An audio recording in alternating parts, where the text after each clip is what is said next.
Jonah, what's your favorite Apple product to ever release? Oh boy, to ever release. Wow. I mean, in terms of like what I use the The most, Magic it's Mouse? certainly the Magic Mouse. Yeah, I love the Magic Mouse. It just feels so nice in the So hand and ergonomic. it works well on my computers. Yeah, it's a wonderful product. I love it a lot.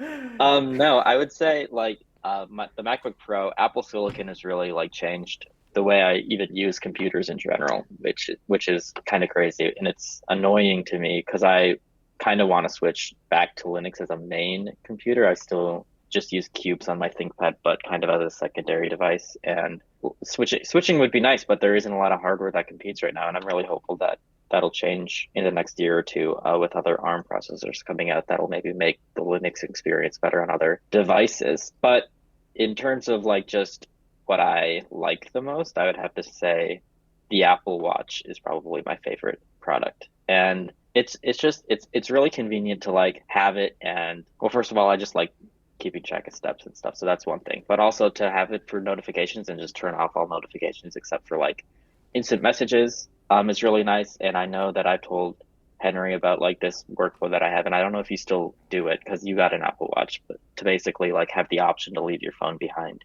And I don't even make use of that option a lot of the times, but it's super nice to have the option to leave your phone behind, just have the Apple Watch. It makes a lot more sense to me as a device in a form factor than something like the light phone, for example, as a secondary device. That makes a lot less sense to me than an Apple Watch, for example. So just having that option to kind of have this minimal device that I can just use for calling and texting on the go without having to bring my phone everywhere is super nice. And yeah, I just like the product. So that's probably the Apple product I've stuck with the longest, I think, Yeah. which is crazy. I mean, Apple Silicon is just, in many ways, I feel like a good, just solid answer. And that's what I was gonna say as well. I know it's for Jonah, but I just have to like upvote what you say here because I made a little bit of a gamble in like 2018, 2019. I was using a mixture of Windows and Linux for producing Techlore content on a desktop device.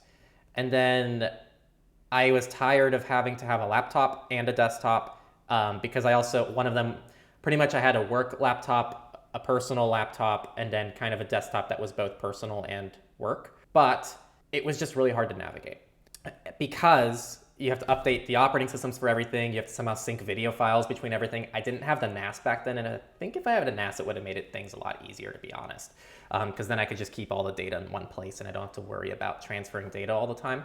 But long story short, I took the risk and I got the 2019 MacBook Pro, and I didn't love it. Like I really did not like it. Like it competed against my desktop, so the performance wasn't bad for video editing and everything that I do for Techlore, but it always just burned up. It was hot as hell. The battery would last for like an hour or 2 hours when I'm editing on the go, and it just felt like kind of a worthless device. And the context was I was hoping this would replace the need for a desktop, so I could consolidate work devices to just be one device, and then I dock it on my desk and it turns into a desktop. I took a second risk because I said, okay, I'm going to go ahead because I don't love this computer. I'm going to try this new Apple Silicon thing. I'm going to see if it's going to solve my issues with like Mac for production. And it solved all of them. Like what Jonah's saying like is just so on the nose. Like Silicon's just changed the way that I use computers. Everything else feels like it's just garbage next to it right now. And it sucks because macOS is not my favorite operating system. And I wish that I could have that access to power on Linux machines. And it's why I'm so excited for Fedora being on macOS with their new spin, which is really cool. But it's still really preliminary. For context, if you're a Linux lover, you've never used Apple devices, Linus himself uses a MacBook now to literally develop Linux. And he runs Fedora on his MacBook Air. So just something to leave you all with. It's a nice device. You asked about the Apple Watch thing. So this is when I was playing around with the Punkt workflow and I was doing the Punkt review because I was trying to see like, can I daily drive a Punkt phone? If I can't, which I could not, can I have it as like a ready to go backup phone? So when I leave the house and I don't want to bring my smartphone with me for whatever reason, I just bring the Punkt phone and it's just kind of an emergency phone as a backup. And Jonah suggested the Apple Watch. I actually bought your old Apple Watch from you to test this out. And it still works, and it works well. I'd say my biggest issue is Signal not having an Apple Watch client. If Yeah. Signal had an Apple Watch client, I think that this workflow that you're proposing of like going phoneless and just bringing a watch with you when you leave the house is amazing.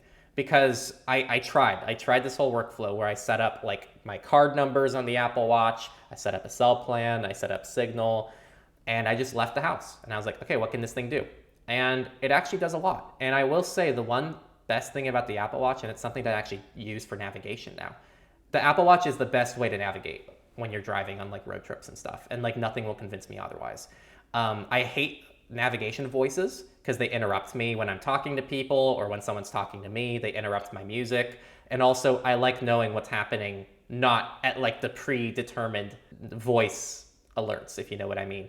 And it just buzzes when you make a left or right turn, or you just like quickly look at your wrist. But looking at your wrist, your hands can still stay on the wheel. You don't have to check your phone or take your eyes away from important stuff. So it just feels a lot safer, and it's just really solid. So yeah, I actually really much agree with the two you picked because I'm generally not a huge fan of most Apple products, but they really, Yeah. I think they really kill both of those. So. Thanks for watching Techlore Clips. This clip actually comes from our main channel, Techlore, where we talk about digital rights, privacy, security, how to have a little bit more ownership of your data, and also just your tech in general. So if you liked this clip and you want to see more of what we do, check us out at Techlore here on the screen.